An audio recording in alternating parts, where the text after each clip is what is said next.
Eder. Mac Pallister. Uomo trovato in una pozza di sangue con un coltello accanto. Cosa non torna e cosa cercare subito. All'alba, sotto i portici nell'area del Teatro Verdi, alcuni passanti hanno visto un uomo riverso in una pozza di sangue. Accanto un coltello. La chiamata ai soccorsi è partita in pochi minuti, ma i sanitari hanno potuto solo constatare il decesso. Dalle prime informazioni raccolte sul posto, l'uomo risultava segnalato come scomparso dal giorno precedente. Sulla dinamica, gli inquirenti non escludono alcuna pista, dal gesto volontario all'omicidio fino alla messa in scena. La scena è stata immediatamente isolata per i rilievi di polizia scientifica. In casi come questo, la fotografia forense lavora su 3 livelli: macro, posizione del corpo, arma, tracce visibili a occhio nudo; meso, pattern di gocciolamento, calpesti, strisciamenti; micro, impronte, DNA, fibre, residui. La posizione del coltello rispetto alle mani, alla testa e ai flussi ematici è una delle prime verifiche. Distanza, orientamento della lama, eventuali impronte latenti e profilo biologico sul manico saranno incrociati con la morfologia delle ferite. Un'arma a scena pulita, con impronte confuse o assenti, non basta da sola a far propendere per l'omicidio, ma impone prudenza. L'analisi dei flussi di sangue dirà molto. In un gesto autolesivo statico ci si attende un pattern di gocciolamento concentrico sotto il corpo e cast-off limitato. In un'aggressione o in una messa in scena si notano spesso interruzioni, impronte di suole in uscita, colature che saltano le linee di gravità per spostamento del corpo e tracce secondarie su superfici non coerenti col punto di collasso. Anche l'eventuale presenza di tagli superficiali su avambracci e palmi, ferite difensive o, al contrario, di lesioni di prova sarà decisiva. Il tessuto urbano aiuta, la zona è presidiata da più telecamere pubbliche e private. La priorità operativa è agganciare la timeline. Primo step, acquisire i filmati della notte e delle prime ore del mattino lungo gli assi di accesso a piazza e portici, verificando l'ultima comparsa utile della vittima e l'eventuale presenza di terzi in interazione. Secondo step, telefonia.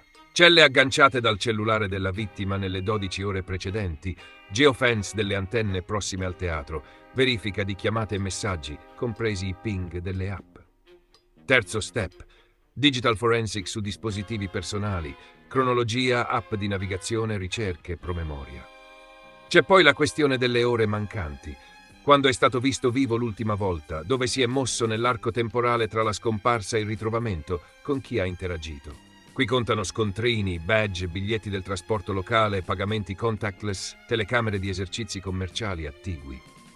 In parallelo si setaccia il perimetro alla ricerca di microtracce. Fibre inconsuete sugli abiti, residui di terriccio o sabbia incompatibili col suolo del portico, frammenti plastici o metallici che possono rimandare a un contenitore dell'arma o a un altro oggetto di scena. L'autopsia non dirà solo come è morto, ma quando e da quale angolo.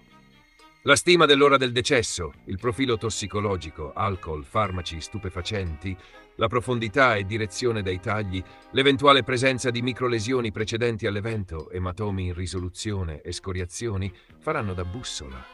Importante anche la compatibilità morfologica tra ferite e coltello repertato, lunghezza utile di lama, spessore, eventuali irregolarità del filo, presenza di microbave che possano trasferire particelle. Sul tavolo ci sono 4 scenari logici. Scenario 1. Gesto volontario. Coerente se i flussi ematici sono compatibili con un collasso in loco, se il coltello restituisce solo profili della vittima, se non emergono segni di colluttazione e se la timeline mostra un arrivo in solitaria. Scenario 2. Lite degenerata. Diventa plausibile con ferite difensive, movimentazione del corpo, presenza di un secondo profilo biologico sull'arma o su superfici prossime e tracce di fuga. Scenario 3. Agguato mirato. Richiede un movente leggibile, conflitti personali, debiti, minacce, pianificazione e un ingresso-uscita puliti, captati dalle telecamere o ricostruibili via celle. Scenario 4. Messa in scena post-mortem, con trasporto del corpo e posizionamento del coltello. Lo suggeriscono incongruenze fisiche, poco sangue rispetto alla gravità delle lesioni, colature incompatibili con la postura finale, tracerie di trascinamento e assenza di compatibilità piena arma-ferite. Nel frattempo si lavorerà sul contesto personale, abitudini, fragilità, visite mediche recenti, eventuali denunce o liti, messaggi inviati nelle ore precedenti. Ogni elemento relazionale va pesato senza scorciatoie. Un profilo psicologico complesso non prova il gesto volontario. Allo stesso modo, una frattura affettiva non dimostra un omicidio. Conta ciò che la scena, i dati e l'ora del decesso consentono di dimostrare oltre ogni ragionevole dubbio. Una cronologia provvisoria, scomparsa segnalata il giorno prima, rinvenimento all'alba sotto i portici, arma a terra, suggerisce di concentrare l'attenzione sul corridoio temporale notturno. Le domande chiave sono tre. L'uomo è arrivato a piedi o accompagnato?